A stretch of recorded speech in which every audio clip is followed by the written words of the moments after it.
आळे फाटा परिसरात पुणे नाशिक महामार्ग त्याचबरोबर आळेच्या या आळे गावापर्यंत तर वडगावपर्यंत मोठ्या प्रमाणात ट्रॅफिक पाहायला मिळते। या ठिकाणी रात्रीपासून असलेली ट्रॅफिक मोठे मोठे कंटेनर या ठिकाणी आळे फाटाच्या या ब्रिजवर एकाच ठिकाणी आहे। वाहतूक कोंडी कशामुळे झाले हे अद्याप समजलं नाही, परंतु पोलिसांचे देखील तारांबळ या ठिकाणी उडत आहे। रात्रीपासून या ठिकाणी नागरिकांना त्रास सहन करावा लागत आहे।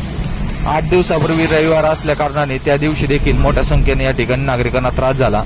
आज देखील रात्रीपासून साधारणतः 12 तास होऊन गेलेत तरी देखील ट्रॅफिक कायम आहे। या ठिकाणी नागरिकांना मोठा त्रास सहन करावा लागत आहे।